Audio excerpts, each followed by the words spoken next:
তারপরে মাগরিবের সময় নামাজের আগে তোমরা কিছু মুখে দিয়ে তারপরে নামাজ পড়ো। এটা আমার শরীর বলতেছে যে আওয়ার প্র্যাকটিস। কিন্তু এই এক মাস আমরা রোজা রাখলাম, আমরা নামাজ পড়লাম, আমরা কোরআন তেলাওয়াত করলাম, আমরা এত কিছু করলাম, এই যে একটা কঠোর প্র্যাকটিস। অনেকেই আমার পীর ভাইয়ের মধ্যে অনেকেই আপনার কোরআন খতম দিয়েছেন, রমজানের মাঝখানে কেউ সাকসেসফুল হয়েছেন, কেউ হয়নি, কেউ চেষ্টা করছেন, কারো 15 করা হয়েছে, কারো 10 করা হয়েছে, কিন্তু কেউ সবাই কিন্তু একটা সার্টেন প্র্যাকটিসের মধ্যে ছিল। কিছু না হোক দুনিয়াদারি বাদ দিয়ে ঠিকই আমাদের সময় দরবারে সাথে হয়েছে। তখন কিন্তু 9টা মানে 9টা, হুজুর 9টা সোয়া 9টা বাজবে এই চিন্তা না করে ঠিকই 9টার সময় আমরা হাজির হয়ে গেছি। দুনিয়াদারি বাদ দিয়ে গেছি একেবারে অ্যাবসলিউটলি। তো এই যে একটা মাসের প্র্যাকটিস মানুষকে কত কি করতে বাধ্য করে, ঠিক আছে? তো যে মানে যে এক মাসের প্র্যাকটিস থেকে বের হয়ে মানে এক মাসের প্র্যাকটিসের মধ্যে আমরা ছিলাম, এই প্র্যাকটিসটা হওয়ার পরে কুরবানির আগেই, কুরবানিতে রমজান শেষ হয়েছে বেশি দিন হয় নাই, শাওয়াল মাস শেষ হয়েছে গত মনে হয় 3 দিন আগে বা 4 দিন আগে। তো 29শে শাওয়াল হইল, আমরা মানে শাওয়ালের রোজা নিয়ে চলে গেল, সবাইকে ডেকে বলতেছি যে 23শে শাওয়াল এই সময় যদি বলছে যারা শাওয়ালের রোজা রাখবেন তারা কিন্তু ভুল করবে না, নাইলে এরপরে শাওয়াল 6 দিন পাবা, শাওয়াল দিন শেষ হয়ে যাবে। এই কথাগুলো কিন্তু তখন বলতেছি বা এই প্র্যাকটিসটা করতেছি একটা মাসের জন্য আমরা যে এর মধ্যে আছি। এরপর কি হলো, এই যে একটা গা ছেড়ে দেওয়া ভাব, এই গা ছেড়ে দেওয়া ভাবটাই কিন্তু আমাদেরকে এই যে এক মাসের অ্যাচিভমেন্ট এইটাকে ধূলিসাৎ করে দেওয়ার জন্য যথেষ্ট। এক মাসে আমরা যে প্র্যাকটিসটা করলাম, আমরা যে নিজেকে দুনিয়া থেকে বিরত রাখার যে প্র্যাকটিসটা করছি একটা মাস, এই এক মাসের পরে কিন্তু এই প্র্যাকটিস একেবারে জিরো হয়ে গেছে, আমরা অ্যাবসলিউটলি জিরো হয়ে গেছি। কারণ কি, এই দেখেন আজকে আমরা ক্লাসের দিন হুজুর 10টার পরে 10:15টার সময় জামাতে দাঁড়াইছি, আমরা 2 কাতার পূরণ হয়ে 3 কাতার যেতে পারে, 3 কাতার পূরণ হয় না। তার মানে যত ক্লাসের উপস্থিতি দেখা যাবে যে আর 10 মিনিটের মধ্যে বাকি ফাঁকিবাদ যেগুলো আছে সেগুলো ক্লাসে চলে আসবে। তাহলে কি জিনিসটা কি আমাদের গাফিলতি না? অ্যাবসলিউটলি আমাদের গাফিলতি। আমরা ক্লাসের দিন যদি হিসাব করি আমাদের মোটামুটি 50 জন, ক্লাস গ্রুপের লোকজন 50 জন হয়, 3 গ্রুপ মিলে 15-16 জন উপস্থিত থেকে মোটামুটি 47 থেকে 48-50 জন হয়। তার মানে কি আমরা 50 জন মনস্থির করতেছি আমরা ক্লাসে আসবো, ঠিক আসতেছি কোন সময়টা, নামাজটা মিস করে ক্লাস একেবারে যখন মোনাজাতটা হবে তার আগে কিন্তু সুসু করে 2-3টা ঢুকছি। এই প্র্যাকটিসটা যদি মানে আমরা মনে করি যে না জাস্ট ক্লাসের মানে এসে দাঁড়া হইলাম আর ইয়ে হইলো মানে হাজির হইলেই শেষ, এই প্র্যাকটিস কিন্তু আমাদের ছাড়তে হবে। এই প্র্যাকটিস আমাদের ছাড়তে হবে, এই প্র্যাকটিস ছেড়ে আমাদেরকে বের হয়ে আসতে হবে। আমাদের পূর্ববর্তী সিনিয়র পীর ভাই যারা ক্লাস করছেন সবাই একটা জিনিস দেখেন, কারো না কারো কাছে কোনো রকম নোট আছে, কেউ ক্যাসেট করছে, কেউ হাতে লিখছে, কেউ রেফারেন্স করছে। বুঝুন আমাদেরকে মানে স্পুন ফিট করা যেটাকে বলে, যে একেবারে বাচ্চাদের যেরকম কামড় দিয়ে মুখে ঢুকে খাওয়ায়, আমাদের একদম মানে পুরা মানে তাসাউফ একদম এরকম সফট করে বানায় আমাদের মুখে দিয়ে খাওয়াই দিচ্ছে, অথচ আমরা নেওয়ার জন্য প্রস্তুত না। আমরা এই নিয়ামত থেকে নিজেদেরকে বিরত রাখতেছি, যেন এইটা আমাদের জন্য একটা বিস্ময়। আমরা যদি এই প্র্যাকটিস থেকে বের হয়ে না আসতে পারি, তাইলে আমাদের আসলে মানে এই যে দরবারে আসা এবং যাওয়া, এই আসা যাওয়াতে মানে যার সময় কাটে ছাড়া কিছু না। আমাদের এই প্র্যাকটিস থেকে বের হয়ে আসতে হবে। আমাদের সিনিয়র পীর ভাইরা যে প্র্যাকটিস করে আসছে 30 বছর 40 বছর ধরে ক্লাস করে তারা যে জ্ঞান অর্জন করছে বা যে প্র্যাকটিস অর্জন করছে, এটা তো একদিনে হয় না, অর্জন করে নেওয়া হচ্ছে। এই যে বা 3টা ক্লাস করার যেটা প্র্যাকটিস, এটা কিন্তু অর্জনের ব্যাপার। এটা আপনার মনে চাইলো হ্যাঁ আমি আগামী সপ্তাহ থেকে 3টা ক্লাস করব, আজকে থেকে 3টা ক্লাস করব, এটা সম্ভব না। এটা অর্জনের ব্যাপার, এটা অর্জন করে দিতে হবে। এইটা তারা দুনিয়া ত্যাগ করে অর্জন করছে। আমরা দুনিয়া আমাদেরকে হুজুরকে কত সোজা করে দিয়েছেন যে তোমরা একটা ক্লাস থেকে শুরু করো, একবারে 3টা ক্লাস খাইতে যাও না, হজম হবে না তোমার, ঠিক আছে? একটা ক্লাস করো, কিন্তু একটা ক্লাসে উপস্থিতি মাস্ট। আমার প্রত্যেকটা কোঅর্ডিনেটরে এই কথা বলা আছে যে তোমরা সবাই ফোন দিবা ভাই, কি ইয়ে করবা, সবাই একটু যোগাযোগ করবা। এখন এমন অবস্থা দাঁড়াইছে কোঅর্ডিনেটররা ফোন দিলে ফোন ধরে না, ঠিক আছে? জিনিসটা এরকম, আমারে দাওয়াত দিতে একটা লোক দাওয়াত দিতেছে কিন্তু আমি কানে শুনবো না। এই প্র্যাকটিস হইলে আল্লাহ তো দিলে মোহর দিয়ে দেবে। এইরকম প্র্যাকটিস থাকলে আল্লাহ দিলে মোহর দিয়ে দেবে, আর কোনোদিন এই কান কোনো ভালো কথা শুনবে না। তো আমাদের এই প্র্যাকটিস থেকে বের হয়ে আসতে হবে। প্র্যাকটিস থেকে বের হয়ে না আসলে আজকে আমরা একটা রাইট পাথে আছি। আমাদের দরবার এমন একটা জায়গায় আছে, কালকে আমাদেরকে আজকে আমাদেরকে যে ক্লাসগুলো করানো হইতেছে, যে আমরা জ্ঞানের কোন স্তরে আছি, আমরা হিসাব করলে এই ক্লাস 1 পাস করার যোগ্যতা হয় না, ঠিক আছে?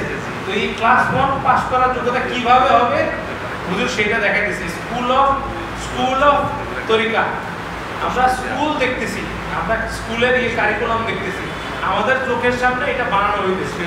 আমাদের কোন স্কুলে ম্যাথের টিচার, আমার ধারণা আমার যখন বয়স হয়েছে, যখন আমি বুঝতে শিখছি যে না ঠিক আছে ম্যাথ জিনিসটা কতটুকু উপকার লাগে জীবনে, এই জিনিসটা যখন বুঝতে শিখছি তখন এই জিনিসটা রিয়েলাইজ করছি যে একটা ম্যাথের চ্যাপ্টারের মধ্যে 3 থেকে 4 রকম খালি ম্যাথ থাকে, আর অন্য রকম থাকে না। 3 থেকে 4 রকম অঙ্ক যদি কেউ পারে, সেইটাই বিভিন্ন রকম নাম পাল্টাইয়া, সংখ্যা পাল্টাইয়া বিভিন্ন রকম অনুশীলন দেওয়া হয়। এই জিনিসটা কিন্তু আমার টিচার কোনোদিন বলে দেন। এই টিচার যদি আমার এই কথা বলে দিত বেটা এই 3টা অঙ্ক 4টা অঙ্ক যদি করো তাহলে পুরো চ্যাপ্টারের সব অঙ্ক করা শেষ, এই বুদ্ধি যদি আমার টিচার দিত তাহলে কি হইতো, আমার জন্য জিনিসটা গলদকরণ করতে ইজি হইতো, আমি কিন্তু বুঝে ফেলাইতাম জিনিসটা, ঠিক আছে? টিচার সে কাজ করে নাই, সে কি করছে, সে আমারে গদ বাঁধা অন্য সবার মতো যারা বলছে যে তোদের অনুসরণ বিয়ে কি পুরা চ্যাপ্টারের অঙ্ক করে আসবে। আমিও গাধার মতো পুরা চ্যাপ্টারের অঙ্ক করছি, বুঝিও নাই কিছু না, সুন্দর মুখস্থ লিখে দিয়ে আসছি, ঠিক আছে? লিখে দিয়ে আসা পরীক্ষার হলেও উগলাই দিয়ে আসি, কোনো সমস্যা নাই। কিন্তু আলটিমেটলি ওই ম্যাথ নিয়ে আমার কাজে লাগছে, লাগেনি, ওটা খালি আমি গিলছি, হজমও হয় নাই, বমি করে দিয়ে আসছি, ঠিক আছে? এই এই এই শিক্ষা আমাদের কোনো কাজে লাগে, এই শিক্ষা কাজে লাগার কোনো সুযোগ নেই। হুজুর কি কাজ করতেছেন আপনি দেখেন, হুজুর যে কাজটা আমরা যেটা মানে মাসের পর মাস আমাদের পীর ভাইয়েরা, আমাদের সিনিয়র পীর ভাইয়েরা মাসের পর মাস একটা সিঙ্গেল আয়াতের উপরে ক্লাস করে গেছে, একটা সিঙ্গেল আয়াত, সূরাও না আয়াত। আমার এটা খেয়াল আছে, আমি ছোটবেলায় 1-2টা ক্লাস করছি, আমার মনে আছে 1-2 মাস পরে আসছি, আমার আয়াত দুইটা থেকে 3টা আগাইছে। আমার বড় হুজুরের ক্লাস মনে আছে যে জান্নাতের বর্ণনা দেয়া, এইটা মনে হয় 6 মাস ধরে পড়াইছে আমাদের। কেন পড়াইছে 6 মাস ধরে? 6 মাস ধরে পড়াইছে কারণ আমাদের ভিতরে ঢুকতে হবে, আমাদের কানে দিয়ে ঢুকতে হবে, আমাদের মনে এই জিনিসটা প্রতিচ্ছবি ক্রিয়েট হইতে হবে। এইটা যদি আমরা না নিতে চাই তাহলে আমরা নিতে পারবো না। আমাদের মনকে প্রস্তুত করতে হবে যে না হুজুর আমাদেরকে যেটা দিচ্ছে এটাকে আমাদেরকে নেওয়ার মতো মন মানসিকতা ক্রিয়েট করতে হবে। তাইলে কি হবে, হুজুর কি করতেছে, পুরা কোরআন হাদিস সব কিছু থেকে ঘেটে একটা এত সুন্দর একটা কারিকুলাম, যেটা দুনিয়ার আর কোথাও আমার মনে হয় এত সুন্দর একটা কারিকুলাম ক্রিয়েট করা হয়। সেখানে এত সুন্দর একটা কারিকুলাম ক্রিয়েট করছেন হুজুর, এত সুন্দর স্টেজ করে দিয়েছেন। কয়েকদিন পরে ইনশাআল্লাহ আমরা পাবলিকেশনেও যাব যে আমাদের ক্লাস কিভাবে, ক্লাসের এবং পুরা এন্টায়ার আমাদের যে পড়াশোনার কারিকুলাম তার পাবলিকেশনও ইনশাআল্লাহ চলে যাব আমরা। সেখানে আমরা কি করতেছি, আমরা নিজেদেরকে বিমুখ করে রাখতেছি, আমরা নিজেদেরকে এই প্র্যাকটিস থেকে দূরে রাখতেছি। তাহলে কি হবে, আমার আল্লাহ তো আমার দরকার নাই, আমার অ্যাবসলিউটলি দরকার নাই। কারণ কি, আমার মতো মানে আমারে আল্লাহ যে এত সুন্দর একটা সুযোগ করে দিছে, তারপরে আমি যদি সেই সুযোগটা করি, আমি সেই সুযোগটা যদি অপব্যবহার করি, তাতে আমার বই আর কারো লস নেই, আমার এবং আমার পরবর্তী জেনারেশনে যে মানুষগুলো আছে তাদের লস। কারণ কি, আমরা কি করি, আমরা দুনিয়াবি কাজ করি, ধন সম্পত্তি অর্জন করি, কি আমি খাওয়ার জন্য না, ফালায় রেখে যাই, পরবর্তী জেনারেশন খায়, ঠিক আছে? কোনো লাভ নাই, এটার কোনো লাভ নাই, ঠিক আছে? দেনা রেখা রেখা অ্যাসেট রেখে দিতেছি, কোনো লাভ নেই, ওটার কোনো দামই নেই, ঠিক আছে? সেটা কি আমরা যদি কিছু অর্জন করে যেতে পারি, এই দরবারে একটা ধূলিকণা যদি হইতে পারি, এই দরবারে ধূলিকণা হইতে হলে কি হইতে হবে? এই দরবারের যোগ্য হইতে হবে, এই দরবারে প্র্যাকটিসের সমতুল্য হইতে হবে। ঠিক আছে, আমরা যখন গার্মেন্টসে আমরা যখন করি কি বলে বাইরের কাছে যাই, তখন অনেকগুলো সার্টিফিকেট দেখাইতে হয় যে এই সার্টিফিকেট আছে আমার, ওই সার্টিফিকেট আছে। ঠিক আছে, কেন দেখায় কারণ আমার যোগ্যতা হয়েছে তোমার সাথে কাজ করার, তোমার যে লেভেল আমি সেই লেভেলে আছি, এই জন্য আমি বাইরের সার্টিফিকেট দেখাইতে পারি। কিন্তু আমার হুজুর কেবলা এত সুন্দর কারিকুলাম তৈরি করতেছে, সেই কারিকুলামে পার্টিসিপেট করতে পারি। কারণ কি, এই আল্লাহকে যদি আমি আল্লাহকে দেয়া অন্তত এই কথা যদি বলতে পারি যে আল্লাহ দেখো আমি প্র্যাকটিস করে আসছি, আমার হুজুর আমাকে যেটা দেখাইছে, যে রাস্তায় চলাইছে, আমি সেই রাস্তায় চলার চেষ্টা করছি, ভুল হয়েছে, আমি পড়ে গেছি, রাস্তায় আর চলতে পারি নাই, কিন্তু আমি চেষ্টা করছি, একটুক তো সার্টিফিকেশন আমি অন্তত দেখাইতে পারবো। সেই দেখানো থেকে আমরা কি করতেছি, নিজেকে বিরত রেখে কি করতেছি, এই যে 11:15 বাজে এখনো ক্লাসের উপস্থিতি <50, অথচ আমি হুজুর কেবলা এখন এসে বসবে আর 5 জন এসে ঢুকবে। তাহলে কি হলো, এখানে আমরা বক্তব্য দেওয়ার কেউ না, তো আমাদের তো শোনার ইয়ে নাই, আমাদের মন ক্রিয়েট করতে হবে যে হুজুর আমাদেরকে যে প্র্যাকটিসে নিয়ে আসতেছে, দরবারে হুজুর আসুক না আসুক আমাদের উপস্থিতিটা বাঞ্ছনীয় থাকতে হবে, এখানে এসে উপস্থিত। কেন হুজুর এত সুন্দর পরিস্থিতি ক্রিয়েট করছে, এনভায়রনমেন্ট না থাকলে সেখানে ভালো যদি গাছ ঠিকমতো যদি ইয়ে না করা যায়, কাটা গাছ সরাইয়া সুন্দর করে চাষ না দিলে সেখানে ভালো ফসল হয় না।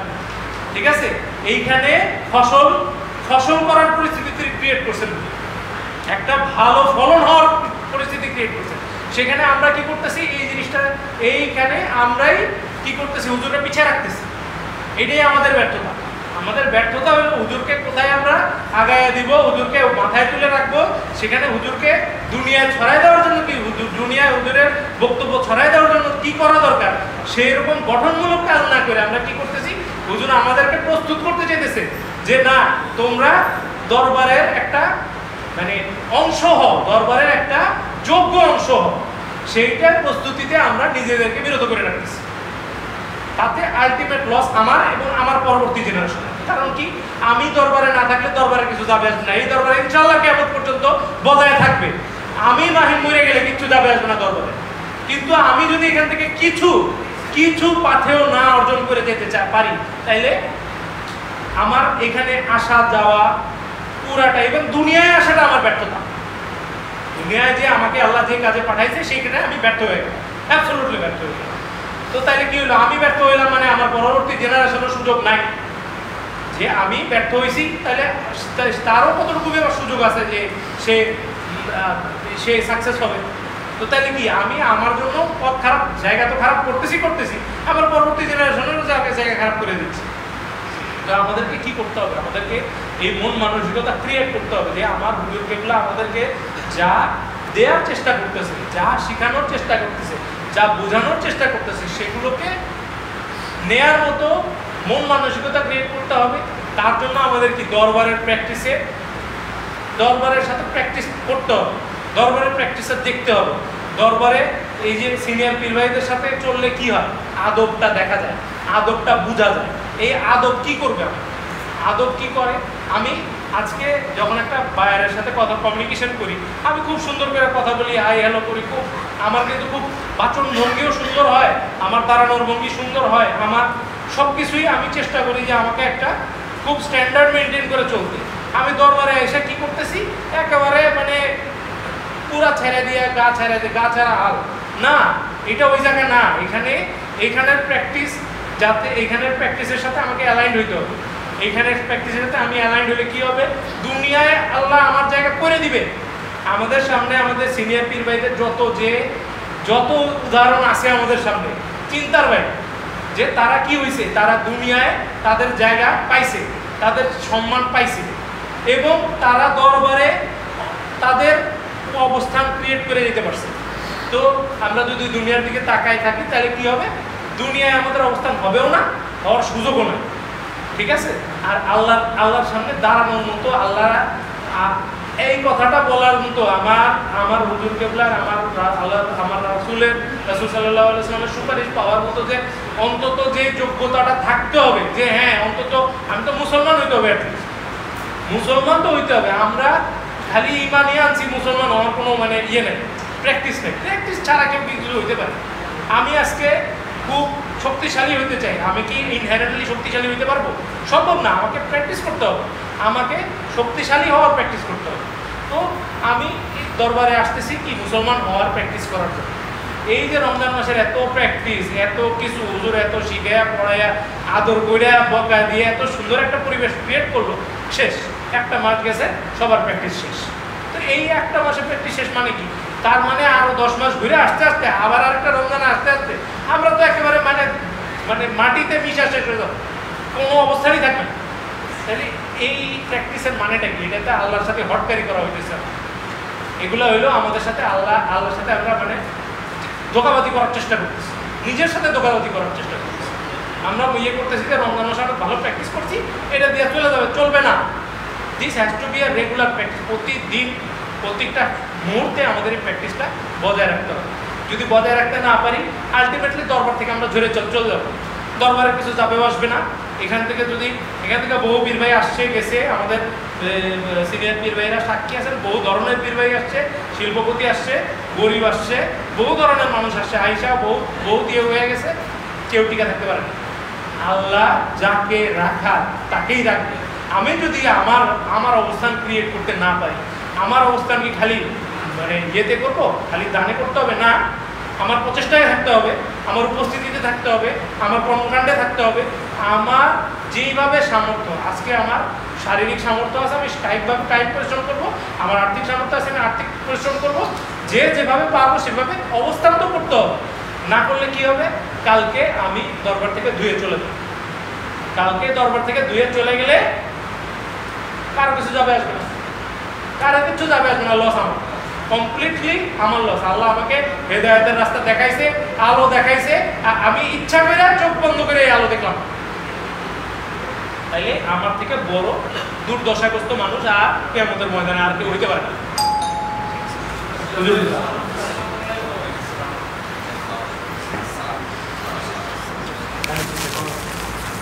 আল্লাহ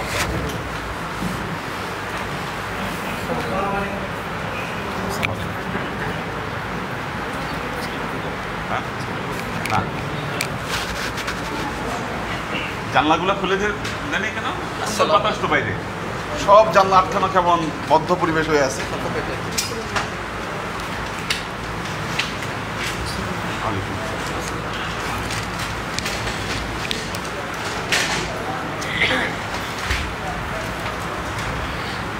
দিয়ে দিতে হবে, আজকে দেরি হয়ে গেছে।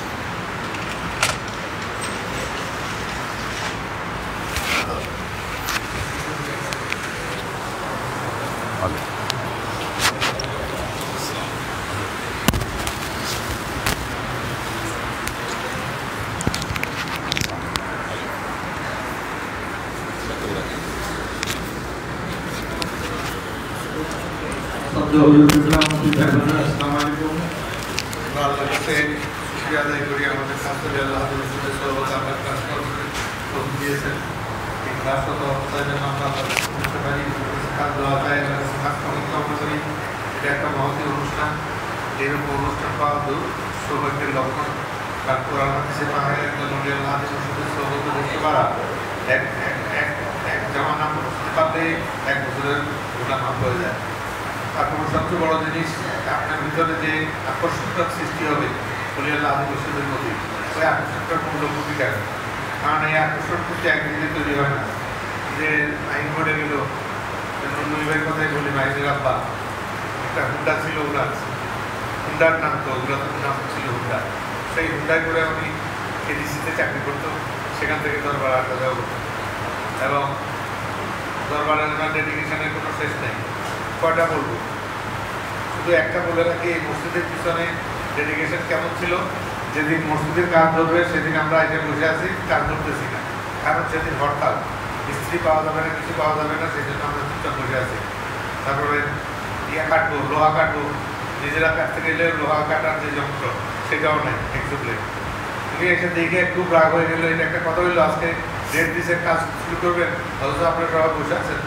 আমরা বললাম যে লোক পাওয়া যায় না, 1 নম্বরে তো লোকও নাই, আবার আজকে হরতাল, তাতে কি হয়েছে এক্সোপ্লেন আনেন আমি করে দিই এক্সোপ্লেন কোথাও পাওয়া যায় না পুরো বোতা একটা এক্সোপ্লেন পাওয়া গেল বোতা এক্সোপ্লেন দিয়ে উনি কাটা শুরু করলো হ্যাঁ রড কাটা শুরু করলো তো এই যে কথাটা যেটা বললো ভাই যে চেষ্টা আল্লাহর কাছে তুলে ধরা হলো চেষ্টা তুলে ধরছে আজকে কি সুন্দর মসজিদ হয়ে গেছে দোতলা বিল্ডিং হয়ে গেছে এই চেষ্টাটার জন্যই কিন্তু আমরা দরবার আসতেছি বলি আল্লাহ হাতে সহবতে কী হবে চেষ্টার পথে আমি আগাতে পারবো তা নাহলে আমি অসুস্থ আমি আমার অজুহাতের কোনো শেষ নাই অজুহাতগুলো অ্যাপ্রোপ্রিয়েট অজুহাত সৃষ্টি করে দিবে সরকার যেটা তো বৈধ হবো কোনো তো অসুবিধা নেই বৈধভাবে ইয়ে করবো সেটা যেন আমরা দূরে থাকতে পারি আর সবচেয়ে বড় জিনিস হলো বেআদব বেনসিব বা আদব বদনসিব আমরা যেন বদনসিব না হই কারণ বেআদব হইলেই বদনসিব হচ্ছে আর সে যাবে আমাদের ভিতরে সরকার বেআদবি করছিল বলেই সে আজকে বদনসিব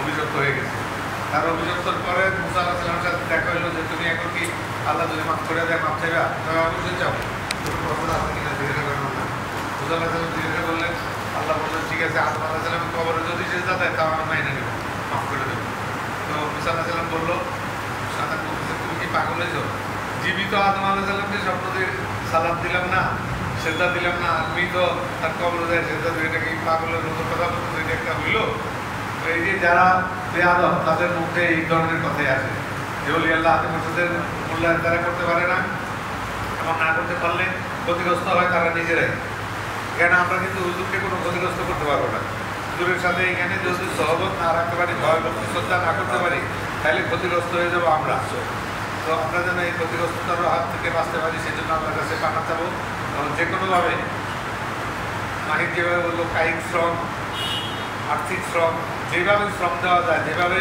সময় ব্যয় করা যায় সেভাবে যেন আমরা দরবারে সময় ব্যয় করতে পারি হুজুরের কাছে কাজ দেওয়া যায় আল্লাহর কাছে কাজ সমর্থন করি উল্লেখ আল্লাহর সাথে প্রেম করতে এবং দরবার প্রেম করতে পারি এই দোয়া চাই শ্রম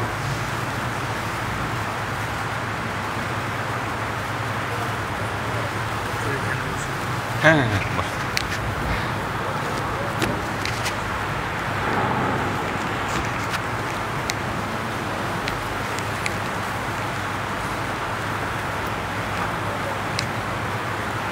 نحمده ونصلي على رسوله الكريم أما بعد أعوذ بالله من الشيطان الرجيم بسم الله الرحمن الرحيم রাত প্রায় 11টা বাজে আর এই রাত 11টাতেই আমাদের ক্লাস এখন পরিপূর্ণ এই বিষয়গুলো সামনে রেখে কিছু জিনিস চিন্তা করেছি আসলে আব্বার সময়ে এবং আব্বা যাওয়ার পরপরেই আমি কিন্তু ক্লাস দেরি করে শুরু করতাম দেরি করেই কিন্তু ক্লাস শুরু করতাম তখন ক্লাস শুরু হতো কয়টায় হ্যাঁ অ্যাপ্রক্সিমেট কয়টায় হ্যাঁ 10:30টার আগে তো শুরু হতো না হ্যাঁ আরও পরেও শুরু হতো আবার শেষ করতে করতেও আরও সময় যেত অর্থাৎ দেরি করে ক্লাস করা এবং শেষ করার এটা একটা আলাদা ইম্প্যাক্ট আছে আপনারা যতই বলেন না কেন তাড়াতাড়ি করলে সুবিধা হয় ভালো হয় ওয়াজ দেওয়ার সময় আপনারা অনেক ওয়াজ দেন কিন্তু বাস্তবিক কথা হচ্ছে আপনারা নিজেরাই দেরি করে আসেন ক্লাসে এটা হলো বাস্তবতা আমাদের আর দেরি করে আসার যথেষ্ট কারণও আছে আমাদের ব্যস্ততা ঢাকা শহরের জ্যাম হ্যাঁ এগুলো হচ্ছে জীবনের বাস্তবতা যেটাকে আমরা কখনো অস্বীকার করতে পারবো না অফিস আছে যাদের তাদের অফিস থেকে বের হতে হতে সময় লেগে যায় হ্যাঁ তো অফিস থেকে বের হতে হতে সময় লেগে গেলে সেখানে একটা প্রবলেমস তৈরি হয় এখন এখানে আরেকটা বড় সমস্যা আছে দেরি করে ক্লাসে সমস্যাটা হলো মেয়েদের অনেক মেয়েদেরকে চলে যেতে হয় গেট বন্ধ করে দেয় ভাড়া থাকে তাদের সমস্যা হয়ে যায় কিছু জিনিস আমরা চিন্তা করতে পারি যে বৃহস্পতিবার ক্লাসটা যারা ক্লাসে আসে আমরা ক্লাসে যারা উপস্থিত হচ্ছে কি হচ্ছে না এটা আমরা তদারকি করে ক্লাস পরিপূর্ণ হওয়া পর্যন্ত অপেক্ষা করব শুধু বৃহস্পতিবার ক্লাসের কথা বলছি আপনারা চিন্তা করবেন চিন্তা করে পরে ডিসিশন নেবেন কারণ যা এতদিনে আপনারা ঠিক করতে পারেন না এখন হুট করে ঠিক করে ফেলবেন বলবেন যে না হুজুর আমরা সামনের সপ্তাহ থেকে একেবারে টাইম মতো ক্লাসে আসব বলবেন ঠিকই কিন্তু আসলে বাস্তবিক হচ্ছে আসতে পারবেন না। আর একটা দিন আগের সুন্নত ঠিক রাখা উচিত। তাহলে মেয়েরা কি করবেন? আমি যেটা করতে পারি, মেয়েদের ক্লাসটা উপরে নিয়ে মেয়েদেরকে আগেই বিদায় করে দেব। ওই ক্লাস কোনো লাইভ হবে না, সেটা লাইভেও যাবে না মেয়েদের ক্লাসটা, ঠিক আছে? আর মেয়েদের একটা সরাসরি ক্লাস হওয়ার দরকার আছে। এই পর্দা তৈলে উপরে ওখানে টানাই দিবেন, পর্দাটা তৈলে ওখানে টানাইতে হবে। মেয়েদের একটা সরাসরি ক্লাসের দরকার আছে, কারণ সরাসরি ক্লাস না হলে তাদের মধ্যে শৃঙ্খলা, অনেক মহিলারা একদিন এসে আর আসে না। কেন? তাদের কথা হচ্ছে আপনাদের এখানে পরিবেশই ঠিক নাই, পরিবেশই ঠিক নাই। পরিবেশ ঠিক না থাকার কারণ হচ্ছে কথা বলে মানুষ, ক্লাসের কথা শুনতেই পারি না। তো আমরা যে কারণে যাই, আমরা যদি সেটাই না করতে পারি, যেই ক্লাস আমরা শুনতে যাই আমরা যদি সেটাই করতে না পারি, তাহলে তো কিভাবে আমরা কি করব? যাওয়ার কোনো সার্থকতা নাই। আর পরিবেশটাও তো আসলে আমরা কন্ট্রোল করতে পারছি না, কারণ বিভিন্ন জায়গা থেকে, বিভিন্ন সমাজ থেকে উঠে আসা মানুষগুলো, আর আমাদের সরাসরি কন্ট্রোলে তারা নাই, যাচ্ছে তাই তারা করছে। এখানে আড্ডার এই স্কুলগুলোতে ছেলে মেয়েদেরকে স্কুলে দেওয়ার পর গার্জিয়ানরা যেভাবে আড্ডার আসর জমায়, সোজা কথা হচ্ছে দরবারে মেয়েদের ক্লাসে এখন এই আড্ডার আসরই জমে। এটা হচ্ছে একটা আড্ডার আসর, গেট টুগেদার, ঠিক আছে? এবং লিফটে কার্ড থাকার কারণে অনেক সময় তো কার্ড কাজ না করলে দোতলায় আমাকে নামতে হয়। আজকে তো দোতলা দিয়ে কয়েকবার আসলাম গেলাম, যতবার দেখলাম যে বিশাল মজমা জমে আছে ওখানে, মজমা হচ্ছে ওখানে, যে যার মতো মজমা, না কোনো শৃঙ্খলা আছে, না কোনো আদব কায়দা আছে, কিচ্ছু না। মেয়েরা কিচ্ছু শিখতেছে না, এরা শিক্ষার বাইরে। হয়তো এদেরটা তাড়াতাড়ি শুরু করে শেষ করে এদেরকে বিদায় করে দেবো যে তোমরা চলে যাও। যারা থাকলো এটা তাদের ইচ্ছা, বা যারা যেতে পারলো না বা দূর থেকে আসে, তারা যদি চায় যে না আমরা এই ক্লাসে অ্যাটেন্ড করবো, এটা তাদের ব্যাপার। আমরা এই ক্লাসটা একটা মধ্যম সময়ে শুরু করব, যতক্ষণ না আসতেছে সবাই, বা যারা আসে নাই তাদেরকে ধরে আনার সুযোগ পাব। শুক্রবার ক্লাসটা তাড়াতাড়ি হবে, আরেকটা জিনিস আপনারা চিন্তা করতে পারেন, এটা চিন্তার বিষয় বলছি আর কি, চিন্তা করতে পারেন যে আমরা কন্টিনিউয়াস সপ্তাহে 3 দিন পরপর একসাথে ক্লাস করছি। এই 3 দিন হওয়াতে কোনো একঘেয়েমি আপনাদের মধ্যে আসছে কিনা, দিস ইজ দ্য কোশ্চেন। বা মাঝখানে গ্যাপ দিয়ে শনিবারের ক্লাস সোমবারে করা যায় কিনা? হ্যাঁ বলেন। হ্যাঁ হ্যাঁ হ্যাঁ আচ্ছা, এখন হলো বলি আমি যেটা, ক্লাস কিন্তু ক্লাস আমাদের দিনের বেলায় করা হয় না, যে অফিসের কারণে প্রবলেম তৈরি হবে।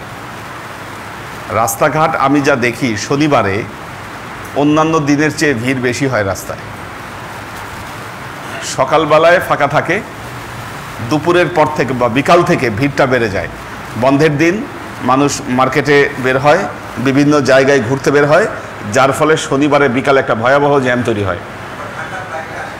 আশেপাশের মানুষ অনেকে ফিরে আসতে থাকে, যার কারণে জ্যামটা তৈরি হয়। এটা আপনারা চিন্তা করবেন, আমি বলছি না। তো পজিটিভ নেগেটিভ সব দিক ভেবেই আপনারা বিষয়টা চিন্তা করবেন। তো এটা হচ্ছে যে, এবং শনিবারের পরবর্তীতে রবিবার হচ্ছে অফিস ডে, রবিবার হচ্ছে অফিস ডে। তো রবিবার যদি অফিস ডে হয়, তাহলে এই শনিবারে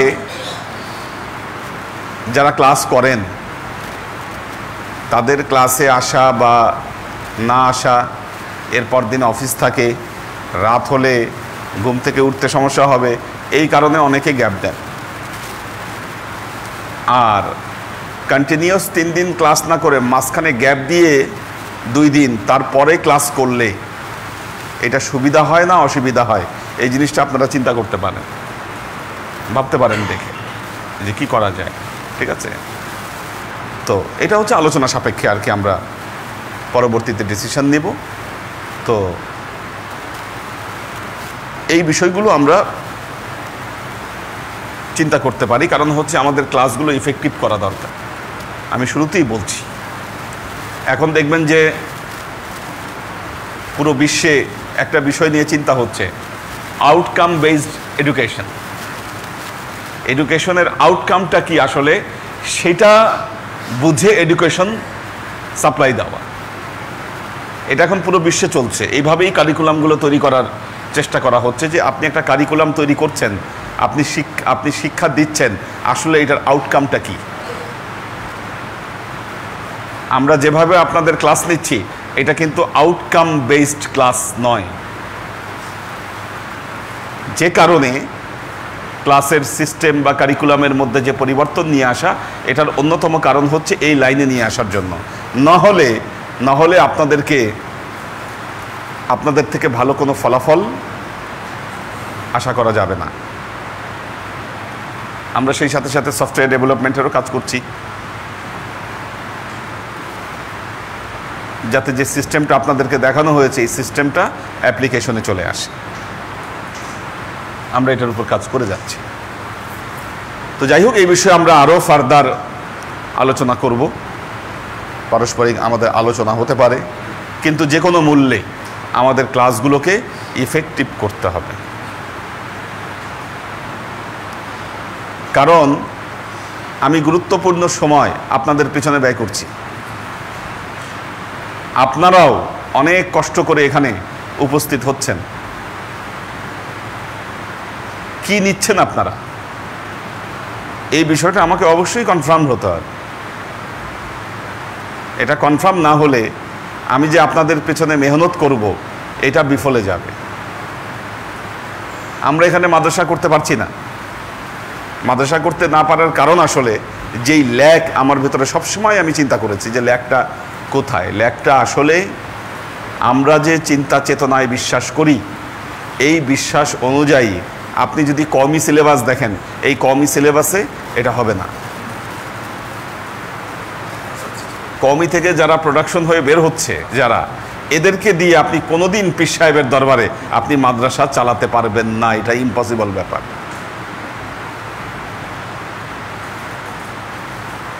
কারণ আপনি এক চিন্তা চেতনায় বিশ্বাস করবেন, আরেক চিন্তা চেতনার শিক্ষক এনে আপনি মাদ্রাসা চালাবেন, এটা সম্ভব না। এই জন্য আমরা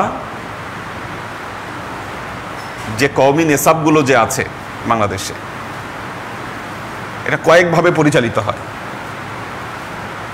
একটা হলো বেফাক, কওমি বোর্ড করেছে গভর্নমেন্ট। এই কওমি বোর্ডের আন্ডারে কিছু মাদ্রাসা আছে, তারা এটাকে পরিচালনা করে, তাদের কারিকুলাম অনুযায়ী এটা পরিচালিত হয়। চরমনাই কি, তাদের একটা কারিকুলাম আছে চরমনাইদের। এরা তো অনেক মাদ্রাসা করছে, এবং কওমি মাদ্রাসা করে তো আজকে তারা বিরোধী দল হওয়ার চিন্তা করছে। আমাদের চরমনাই পীর সাহেব হাত পাখা মার্কা নিয়ে ইসলামী আন্দোলন। তো যাই হোক, এই যে তাদের একটা আলাদা সিলেবাস আছে, আরও এরকম দুই একটা কারিকুলাম আছে, ঠিক আছে। কিন্তু বাংলাদেশে যারা খাঁটি সুন্নি যাদেরকে বলা হয়, তাসাউফপন্থী যারা, পীর সাহেব যারা, তাদের এই ফিল্ডে ব্যর্থতা আছে। মাদ্রাসা তৈরি করা এবং মাদ্রাসা প্রতিষ্ঠা করা বা স্টুডেন্ট প্রডিউস করা। আর এই ব্যর্থতার একমাত্র কারণ হচ্ছে এই যে তাদের দর্শনে বিশ্বাস আর অবিশ্বাস কি, এই যে দুইয়ের ফাঁক, এর কারণে আসলে মাদ্রাসা করে সেখানে সাস্টেইন করা যাচ্ছে না। কাজে আমরা এখানে মাদ্রাসা করব, কিন্তু আগের মতো মাদ্রাসা হবে না। এখানে যেটা হবে, এটা সরাসরি আমাদের সুপারভিশনেই এই মাদ্রাসা থাকবে। এরকম না যে আরেকজন স্টুডেন্ট নিয়ে এসে মাদ্রাসায় চলে আসবে আর তাদেরকে আমরা এখানে জায়গা দিব, ওই সিস্টেম আর হবে না। কারণ আমাদের একটা আদর্শ নিয়ে আমরা কাজ করছি। আমরা যে এখানে মাদ্রাসা প্রতিষ্ঠা করব, যেই ছেলেপেলেগুলো মাদ্রাসায় পড়বে কি, তাদের নিয়ে আমাদের একটা পরিকল্পনা থাকবে। যদি কোনো পরিকল্পনাই না থাকে, তাদের ভবিষ্যৎ চিন্তাই যদি আমাদের না থাকে, তাহলে মাদ্রাসা করে হবে কি? হ্যাঁ হ্যাঁ, এটা আমাদের আলাদা কারিকুলাম থাকবে, এটার জন্য কারিকুলামই থাকবে আলাদা। আমরা সার্টিফিকেট দিব তাদেরকে। এটার অলরেডি জয়েন্ট স্টক থেকে আমাদের এই নামের উপরে একটা আমরা পেয়ে গেছি, রেজিস্ট্রেশন। হ্যাঁ, কাজ করছি এটার উপর, আমরা কাজ করে যাচ্ছি। হয়তো সামনে 3 তারিখ আবার বসবো এই বিষয়গুলো নিয়ে, যে কী করা যায়। এটা না করলে একটা সময়ে এই তাসাউফপন্থীরা আরও পিছনে পড়ে যাবে, হারিয়ে যাবে। ঠিক আছে? তো আমাদের যে বিভিন্ন জায়গায় যে দরবার আছে, যেমন মুক্তাগাছায় আছে, গাইবান্ধায় আছে, আমরা যদি সেখানে মাদ্রাসা করতে চাই, আমাদের এই কারিকুলামের আন্ডারে মাদ্রাসা করতে হবে। আপনি হুট করে মাদ্রাসা খুলে এটার থেকে আপনি কোনো আউটকাম পাবেন না। ঠিক তেমনি আপনাদেরকে যে তাসাউফের শিক্ষাগুলো দিচ্ছি, এটার আউটকাম প্রয়োজন। বুঝাতে পারছি কি না? সুতরাং আমাদের এই লাইনে আমাদের কাজ করতে হবে। যারা জিম গ্রুপের কোরআন পড়তে পারে আর যারা পারে না, কোরআন যারা পড়তে পারে আর যারা পারে না, যারা পারে না তাদের সাথে বসে কথা বলতে বলেছিলাম যে তারা কিভাবে শিখবে বা কি, এটা সম্পন্ন হয়েছে কিনা, এই আলোচনাটা হয়েছে কিনা, নাম্বার 1। নাম্বার 2 হচ্ছে, বৃহস্পতিবার বলেছি আদাবুল মুরিদিন, আমরা এই কোর্সের উপর ক্লাস শুরু করব, কন্টিনিউ করব।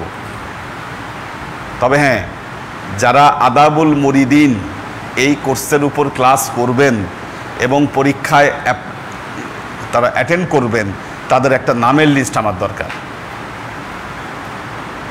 তারা ঠিকমতো উপস্থিত হচ্ছেন কিনা। কারণ আপনাদেরকে যেটা দিয়েছি, দেখবেন যে ওখানে পরীক্ষার একটা নিয়ম আছে, সেখানে ক্লাস অ্যাটেন্ডেন্স আছে। এই 2টা জিনিস নিয়ে আমরা সামনের বৃহস্পতিবার থেকে আদাবুল মুরিদিনের উপর ক্লাস শুরু করব। হ্যাঁ, ওপেন ক্লাস। এই ক্লাসেই কি, ক্লাসের অর্ধেক থাকবে আদাবুল মুরিদিনের উপরে, অর্ধেক হচ্ছে কমন আমরা যে তাফসির করি বৃহস্পতিবারে, এই 2টো জিনিস থাকবে।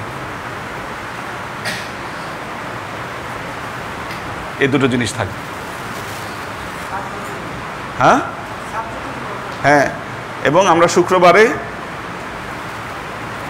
শুক্রবারে কিসের উপর বলেছিলাম? তরিকায়ে মুহাম্মদের উপর নাকি?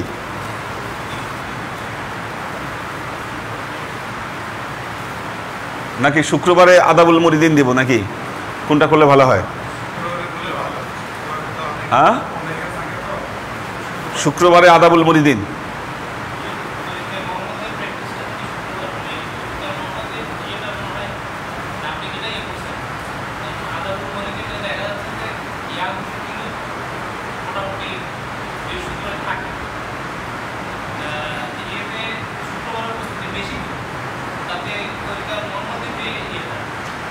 আদাবুল মুরিদিন এদের বেশি শেখা দরকার। হ্যাঁ হ্যাঁ হ্যাঁ, আমরা এই 2 দিন আমরা এই 2টার ক্লাস শুরু করব। তবে কারা পরীক্ষায় অ্যাটেন্ড করবেন তাদের একটা নামের লিস্ট আমার হাতে থাকতে হবে, আমি ওইটার প্রেজেন্ট নিব আলাদা। ঠিক আছে? এবং যারা কোরআন শরীফ পড়তে জানেন না, তাদের কোরআন শরীফ শেখার ব্যাপারে কি হলো, এই বিষয়টা তো আমাকে কনফার্ম করতে হবে যে তারা কিভাবে শিখবেন কোরআন শরীফটা। যদি বলেন যে হুজুর আমরা দরবারে এসে শিখবো, কে তাদেরকে শেখাবে আমরা এটা ঠিক করে দিব। কখন তার সময় আছে আমরা এটা ঠিক করে দেবো। যদি সে বলে যে না আমি নিজ দায়িত্বে শিখবো, তাহলে উনি এটা নিজ দায়িত্বে শিখবেন, কোনো সমস্যা নাই। বলেন। বড় জীবন আদর্শটাকে আমরা অনেকেই জানি। জি এটা নিয়ে যদি একসময় হ্যাঁ, এটা নিয়ে কোর্স আছে তো আমাদের, এটা তো কোর্স আছে। আপনাদের বড় হুজুরের যে জীবন এবং আদর্শ, এটার উপর একটা আলাদা কোর্স আছে আমাদের, তালিকার মধ্যেই আছে। তো ওনার জীবন আদর্শ বুঝতে গেলে তো আগে বেসিক তৈরি করতে হবে। আমাদের প্রবলেম হচ্ছে ক্লাসে আমরা অনেক হায়ার থট বিষয় নিয়ে কথা বলি, কিন্তু যাদের সামনে বলছি তাদের বেসিকটাই তো ঠিক নাই। আপনি বললে হবে কি? বহুত ল্যাক আমাদের মধ্যে রয়ে গেছে। আশা করা যায় আমরা যে সিস্টেমে এখন এগোতে চাচ্ছি এই ল্যাকগুলো পূর্ণ হয়ে যাবে, এগুলো অনেকটা ফিল আপ হবে।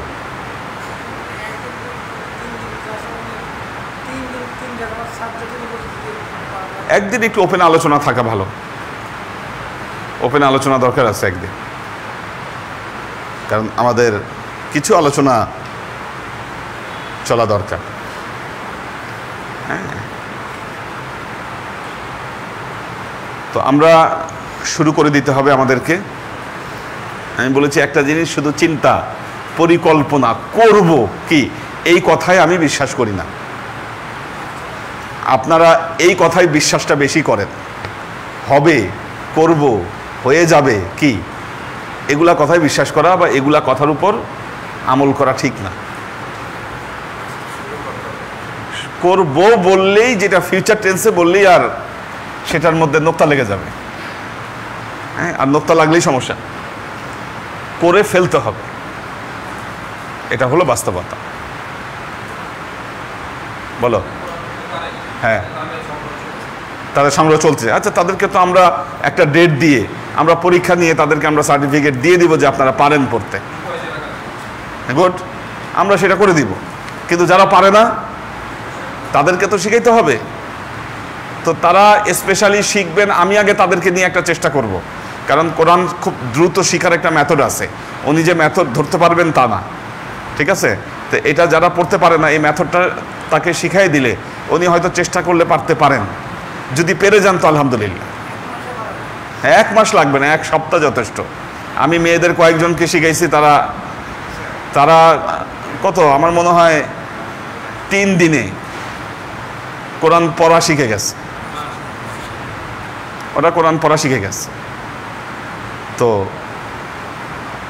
কারণ হচ্ছে যাদের আবার বয়স কম থাকে, হ্যাঁ, তখন মাথা ফ্রেশ থাকে, সিস্টেমগুলো ধরা সুবিধা হয়। যারা বাংলা ইংরেজি পড়তে জানেন তাদের কোনোভাবেই 1 সপ্তাহের বেশি লাগার কথা না কোরআন পড়তে পারা। মানে হায়েস্ট তিনি যদি আগ্রহ নিয়ে চেষ্টা করেন 1 সপ্তাহ তার জন্য যথেষ্ট, চেষ্টা করলে। কিন্তু এই 1 সপ্তাহ চেষ্টার জন্য তার 1 থেকে 1.5 ঘন্টা ক্লাস তার নিতে হবে, নিয়ে এই মেথডগুলো তাকে দেখাই দিতে হবে। ওইটা অনুযায়ী তিনি যখন চেষ্টা করবেন তখন কোরআন রিডিং পড়তে পারবেন তিনি। আর কোরআন সহি শুদ্ধভাবে পড়া তো একটু সময়ের ব্যাপার, সহি শুদ্ধভাবে পড়াটা সময়ের ব্যাপার, এটা এত সহজে সম্ভব না। কিন্তু আমাদের প্রথম যে কোর্স, এটা তো সহি শুদ্ধ পড়ার কোর্স না, এটা রিডিং পড়ার কোর্স, যে আপনি কোরআন রিডিং পড়তে পারেন। আমাদের নাবালক, উনি কোরআন তেলাওয়াত করলে মনে হতো যে মেহেদি হাসান গজল গাচ্ছে না, এত সুরেলা তার কোরআন তেলাওয়াত না। দূর থেকে আওয়াজ বেশি আসতো যখন জুমার দিন উনি এসে কোরআন শরীফ পড়তেন। আমি একবার বলছিলাম যে ওনার কোরআন শরীফটা রেকর্ড করে রাখা দরকার না, কিন্তু সেটা শুদ্ধ হচ্ছে কি শুদ্ধ হচ্ছে না সেটা পরের কথা। শুদ্ধ না হলেও সেটি শ্রুতি মধুর। যখন মানুষ পড়তে শিখে, পড়তে শিখলে কিছু একটা আওয়াজ তো আপনার বের করা সম্ভব। আর শুদ্ধ যখন হয়ে যাবে তখন এই প্রবলেমগুলো অনেকটা সলভ হয়ে যাবে। আমি আজকে ক্লাস এই পর্যন্ত নিব। আমি আজকে দেরি করেছি এই কারণে, সামনের ক্লাস থেকে মেয়েদেরকে বৃহস্পতিবার আগে ক্লাস নিয়ে ছেড়ে দিব।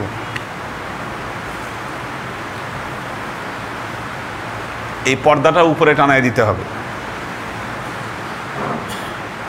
পর্দাটা উপরে টানায় দিতে হবে।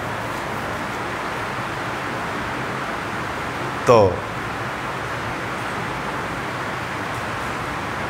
তারপরে এসে আপনাদের এখানে, কারণ তাহলে আমার মাথায় টেনশন থাকলো না যে মেয়েরা আছে তাদেরকে বাসায় যেতে হবে, যারা থেকে যাবে এটা তাদের দায়িত্বে তারা থাকবে। আপনারাও একটু রিল্যাক্স হয়ে আসলেন। এর মধ্যে যারা ওই যে বাসায় আছে এদের বাসা থেকে ধরে আনানো যাবে, এদেরকে বাসা থেকে খুঁজে নিয়ে আসা যাবে। হ্যাঁ, তো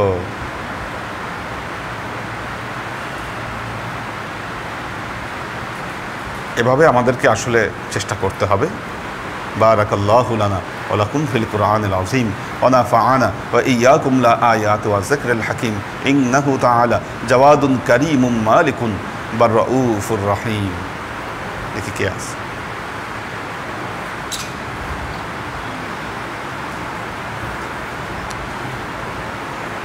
কারণ দেরি করে ক্লাস নেওয়া থেকে আরও বের হইতে হয়েছে মেয়েদের জন্য, মূলত এটাই কারণ। যারা আগে আগে আসেন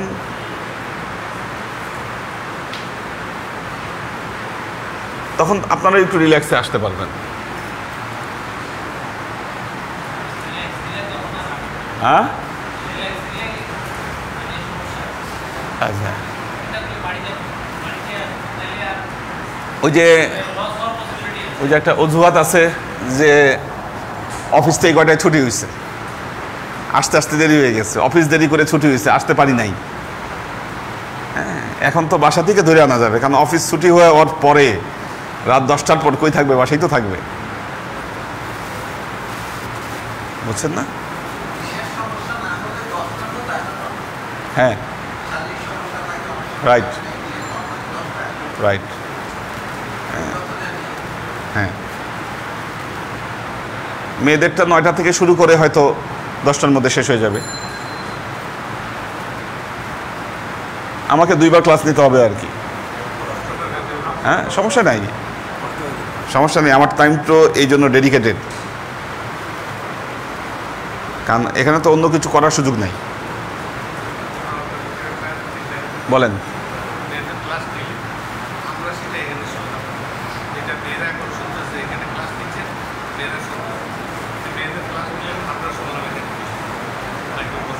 আচ্ছা,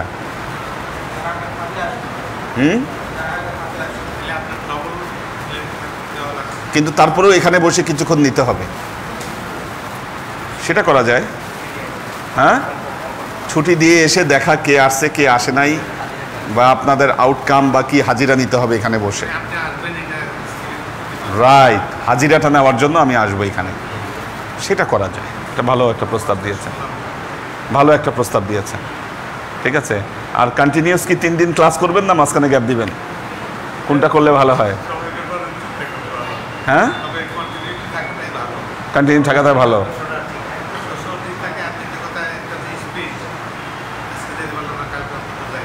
আচ্ছা আচ্ছা আচ্ছা আচ্ছা, ঠিক আছে ঠিক আছে, ইনশাআল্লাহ ঠিক আছে। একে আজাদ, শাহিদ আফ্রিদি,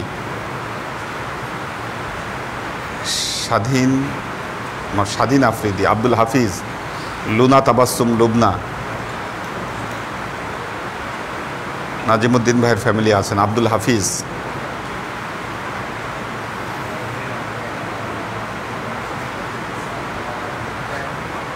শাখাওয়াত হোসেন সবুজ, HM মিল্টন,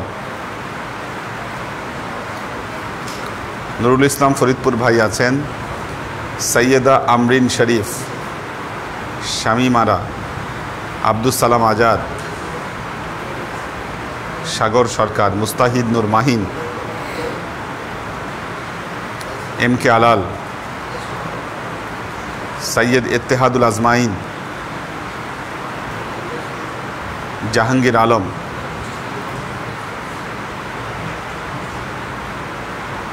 তাহমিনা ইয়াসমিন, শোয়েব খান। তাহলে এই পর্দা খুলে উপরে লাগাই দিতে হবে।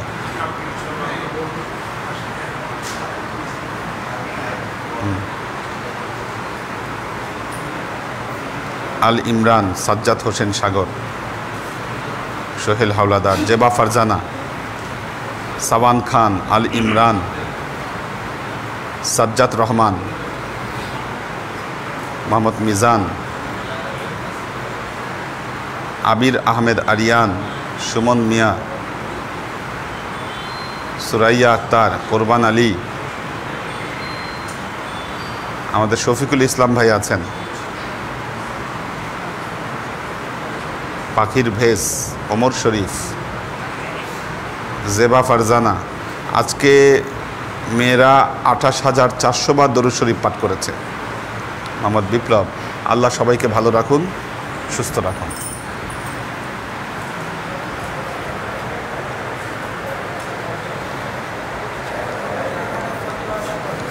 হ্যাঁ 14,000 হয়েছে। আচ্ছা আচ্ছা।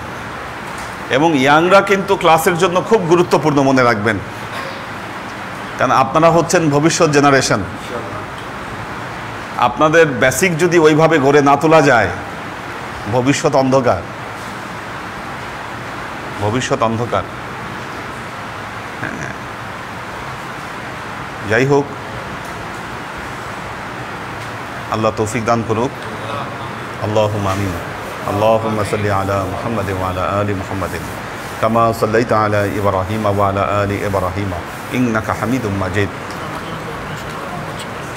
اللهم بارك على محمد وعلى آل محمد كما باركت على إبراهيم وعلى آل إبراهيم إنك حميد مجيد. ربنا ظلمنا أنفسنا وإن لم تغفر لنا وترحمنا لنكونن من الخاسرين. ربنا آتنا في الدنيا حسنة وفي الآخرة حسنة وقنا عذاب النار. ربنا لا تزغ قلوبنا بعد إذ هديتنا وهب لنا من لدنك رحمة إنك أنت الوهاب. اللهم إنك عفو تحب العفو فاعف عني يا غفور الرحيم الودود. اللهم نور قلوبنا بنور الإيمان ونور قلوبنا بنور الإسلام ونور قلوبنا بنور الإحسان وزين أخلاقنا بنور محمد صلى الله عليه وسلم. اللهم إنا نسألك علما نافعا. হ্যাঁ, ভালো বলছেন। মেয়েদেরকে বিদায় দিয়ে এসে হয়তো আপনাদের বুড়াদেরকে বিদায় দিয়ে তারপর ইয়াংদেরকে নিয়ে কিছুক্ষণ বসবো, ঠিক আছে? এটা ভালো হবে। থাকবে যারা থাকতে চায়, দূরবর্তী যারা আছে, হ্যাঁ, ইয়াং ওই মেয়েদের সহ, তাহলে যারা, যেমন শকত ভাই চলে যেতে পারবে ওনার ফ্যামিলি নিয়ে, আপনারা চলে গেলেন না, এরপর এদেরকে নিয়ে বসে রব্বানা লা তুযিগ কুলুবানা বা'দা ইয হাদাইতানা ওয়া হাব লানা মিন লাদুনকা রাহমা ইন্নাকা আনতাল ওয়াহ্হাব। ইয়া আল্লাহ, ইয়া রহমান, ইয়া মালিক, আমরা এতক্ষণ তোমার দরবারে যে সমস্ত আমলকে উপস্থাপন করলাম, ত্রুটিমুক্তভাবে এই আমলগুলোকে তুমি কবুল করে নাও। কারণ আমাদের তাড়াতাড়ি ক্লাস শুরু হওয়ার আরেকটা কারণ ছিল, যেমন এই যে দেরি হয়েছে না, অনেকের চোখ দেখেন এখন একটা ঝিমানি ভাব চলে আসছে না। এই আবার যখন তাড়াতাড়ি ক্লাস নেওয়া শুরু করলাম, তখন দেখি যে না, অনেকটা স্ট্রং, ঝিমানি ভাবটা থাকে না। হ্যাঁ, তো ইয়াংদের তো এই ঝিমানি ভাব থাকা আসলে উচিত না। এটা ঠিক আছে, ওনাদের থাকতে পারে, ঠিক আছে, ওনাদের বিদায় করে দিব। জিম, হ্যাঁ, কোনটা? না, ইয়াংরা তো ঘুমায় না তো, 1-1:30টার আগে তারা ঘুমাই না, মোবাইল নিয়ে ব্যস্ত থাকে, পড়ে থাকে, তো এখানে থাকলো, ক্লাসে থাকলো, বুঝছেন না? ওইটা হবে ইয়াংদের জন্য একদম খাস ক্লাস, তখন খাঁটি ক্লাস। হ্যাঁ, তো হ্যাঁ, এত সহজ হইলে তো এতদিনই হইতো। আমাদের ক্লাস একটু দেরিতে নেওয়ার আর শিডিউল করা লাগতো না। হ্যাঁ, এবং দূরবর্তী যারা আছে, হাফিজ ভাই আছে, আমাদের এই যে মনোয়ার নূর মানিক, ওনারাও চাইলে বৃহস্পতিবার এসে ক্লাস করতে পারবে, কারণ টাইমের তো লিমিটেশন নাই, আসবে ওনারা। যারা দূরবর্তী থাকে, আসতে সমস্যা, দেরি করে ওনারা আসলেও ক্লাস পাবে অন্তত পক্ষে, ঠিক আছে? এই যে আল্লাহর কিছু বান্দা আছে, তাদেরকে খুঁজে পাওয়া যায় না, তাড়াতাড়ি ক্লাস হয় এই অজুহাতে, ওনাদেরকে আমি বাসা থেকে ডাকে আনতে পারবো না, মহসিন উদ্দাইয়ান নাই, এখন আমি ধরে আনতে পারতাম। কায়েস নাই, রনি নাই, কি এগুলো ধরে আনা যাবে? সুবহান রাব্বিকা রব্বিল ইজ্জাতি আম্মা ইয়াসিফুন, সালামুন আলাল মুরসালিন, ওয়ালহামদুলিল্লাহি রাব্বিল আলামিন, ওয়াজআল আখিরু কালিমাতিনা ইনদাল মাউত লা ইলাহা ইল্লাল্লাহু মুহাম্মাদুর রাসূলুল্লাহ সাল্লাল্লাহু